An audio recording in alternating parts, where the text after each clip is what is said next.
Hi, everyone. This is Dr. Gail Carson, your host for Women in Business, a show that celebrates women and their accomplishments as entrepreneurs or senior managers. As a woman business owner for 5 decades, I take great pride in bringing these interviews to you.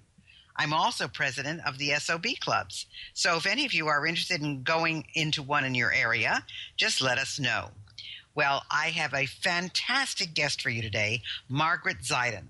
She's originally from Sydney, Australia, which you'll find out as soon as you hear her, but she's also an accomplished international entrepreneur. Her formula for success teaches and inspires others to courageously embrace their true life purpose. Her bold and globally resourceful style attracts masterminds in the making, who she sometimes partners with in business ventures. She's a 2-time best-selling author of Off the Coast of Zanzibar and The Rise, and she's also an avid cyclist and triathlete.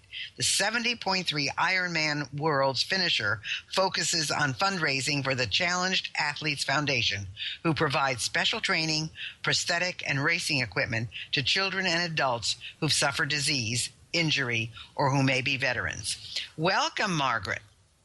Hello, Dr. Gail. Thank you for having me on the show today. You are welcome. You are welcome. But, you say that you're not an ordinary girl and you're not the girl next door. So tell us a little bit about you and your life, because it sounds pretty interesting and pretty exciting. Wow. Well, I just feel very fortunate that my parents were really simple people, and my father immigrated from Lebanon to Australia when he was just 17 years old. Him and 2 of his young cousins took 9 planes all the way from the Middle East to Australia. Did you say 9 planes? 9 planes, yeah. Oh, my gosh. Originally, I thought they went by boat, but as I got older, I asked more questions and I learned the story. And yeah, these 3 young men pioneered their way to Australia and started a new community, which I was very grateful to be a part of. My mom is from Scottish roots, so I have a really interesting cultural mix. And my mom's family were farmers, and so were my father's. And they created a new life for themselves in Australia. And I think that's where I got my drive to do anything and be anything that I wanted to be, because my father firmly implanted that into me growing up, that I could be just about anything I wanted. Well, I would say certainly if he took 9 planes to get there, you had your model for adventure, that's for sure. But Absolutely. You also have something called RAW. So What does RAW stand for? RAW for me stands for Real Authentic Wonder. It also stands for Really Amazing Women. And it's my goal to provide a platform through adventure and coaching, high performance coaching, to allow women to discover their authentic path, their true purpose, their true life purpose. And so often we give so much to so many people. We're mothers, we're employees, we work, we parent, and sometimes some women in life, they're supporting their husband and they're a team and they have children, and oftentimes they're caring for older parents and people that are unwell, and they give so much. And then sometimes they reach a point in their life where they're like, okay, what's in this game for me? Well, that's so true. I mean, that's one of the reasons, actually, we started the SOB clubs, is because we found that when women reached the age of 50, that they often said, is that all there is? Even though they've had a wonderful marriage and great kids and maybe a very successful career, they still say, is that all there is?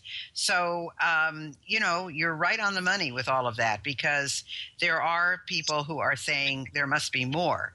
So why, in your opinion, should people live life raw?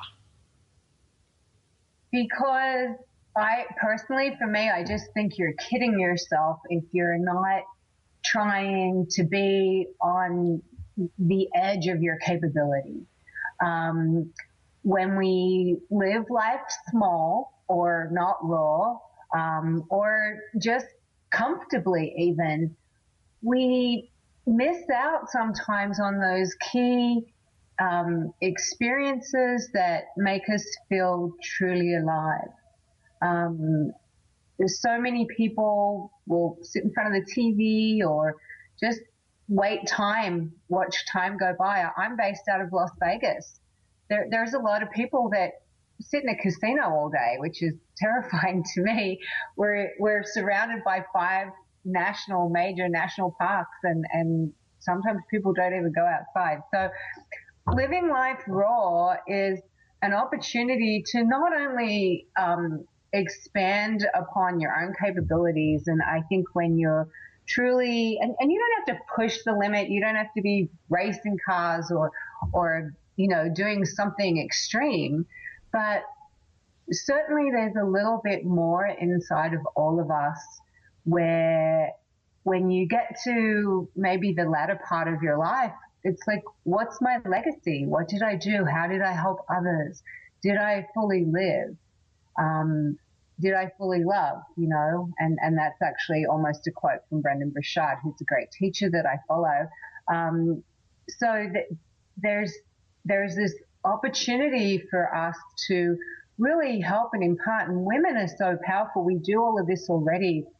And like you said, that 50-year-old age group, I'm 48 and I'm very adventurous, and I love to go and do things and help people. In fact, last year in September, a group of us went to base camp Mount Everest. We trekked up there through very interesting conditions, which showed us how spoiled and grateful we really are living in America. And we helped a whole village. We provided 55 cooking stoves into homes for people that didn't have them. Well, just this last week, we lost the school. It came down in the earthquake, and we already did have a trip to go back and do some more work. So now we have even more work to do. But I was going to say you've got an even bigger commitment to fulfill now. But, what about business? I mean, tell us what your business is, because you've done a lot of different things. Mm-hmm. So what would you say, this is what I do to earn my living? To earn my living, I've done a lot of different things. I've had businesses in retail, and also in the last 10 years, I've been doing commercial real estate in Las Vegas. My father gave me some good tips about saving money. So I have a great investment banker who I've placed my savings with, and that enables me some flexibility in life. While I continue to search out more opportunities. With Raw Adventure, or Raw Adventure Retreats is a new program that I'm putting together to allow people to, positively live their life and experience new levels of achievement and new levels of accomplishment. And that also follows up with a coaching program. It's a 12-week coaching program where I help people move, particularly women, move through maybe some of the obstacles and challenges that are in their way. So it is a combination of things. I believe you get a lot of flexibility when you've got multiple streams of income. Well, that's true. And I think that's something that, this is a program about women in business. And sometimes we think, well, we have one business and that's what we do and that's what we build and that's what we may eventually sell. But in your particular case, you do many things. You do have multiple streams of income, and that allows you that flexibility to go to Mount Everest or to do your Ironman or to do those kinds of things. But what was your motivation to come to the U.S. in the first place, and how did you end up in Las Vegas? My motivation to come to the US was I wanted to travel on a tax deduction because I don't always like camping.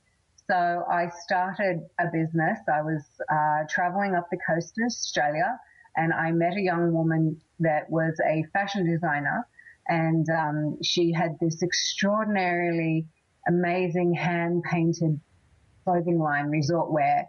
And I said to her, how would you like to market your product in the US?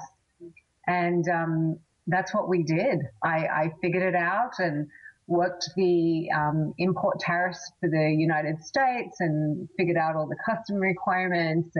And I packed myself up when I was 27 years old and with a bag of samples. And I arrived in LA after doing a bit of research on the internet. To the California Fashion Mart. And the guy then, Andrew Levenstein, I'll never forget him, he was just so excited that I had found my way from Australia to his Fashion Mart because of his website. And this is like in the mid-90s. So it was definitely an interesting ride. I traveled to all the resorts marketing this product, and we did really well for a couple of years. And then I met a guy. So there's a personal life and a personal story as well then. Of course. Isn't that what makes us women go around? We're very passionate and emotional when it comes to life. You know, I think that's what makes us so incredibly interesting and strong and courageous and powerful is oftentimes we don't acknowledge that. We manage many things and we juggle many things. And while multitasking isn't always the most successful way to use your time, I've had to really learn that. It's very important to focus and grow certain projects that you're moving or working on. Then over time, you get that rolling along and then it's an opportunity to maybe fit something else into your time and start a new project or, another little business or optimally, I think a lot of people that are good business people have other people working for them. So, it takes a little bit of time. I mean, in the beginning, I did a lot of network marketing or MLM, and that's not a fit for me. It is a fit for a lot of people to create an extra income.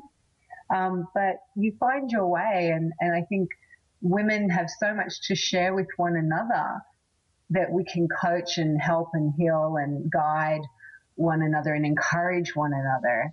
And it's not a competition with the men because we've got to love our guys.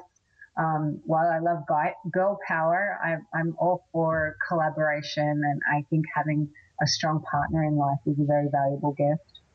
Absolutely. And of course, all those reasons are the things that I started the spunky old broad clubs with, the SOB clubs. But I agree. I was married to a wonderful man for 45 years until he passed away. And he was a big help to me in a lot of different ways. So, but you also, you wrote 2 books, Off the Coast of Zanzibar and The Rise. So tell us a little bit about the books. These books are like parables for life, and they're collaborative pieces. There was a collection of authors that did these books along with Greg Reed, who is a great storyteller and teacher. If you don't know Greg Reed, he has actually revived the Napoleon Hill Foundation publishing house through Think and Grow Rich. So he's done shoot-offs of that book, which is a great self-help and love-based book that's been around since the 50s, written by Napoleon Hill, commissioned by Andrew Carnegie. But to my books, Off the Coast of Zanzibar and The Rise are both stories, or I like to call them parables, because it's a story within a story. And they're both adventure-based, pretty much. And they guide the reader through everyday obstacles that we experience in making choices in our life. And so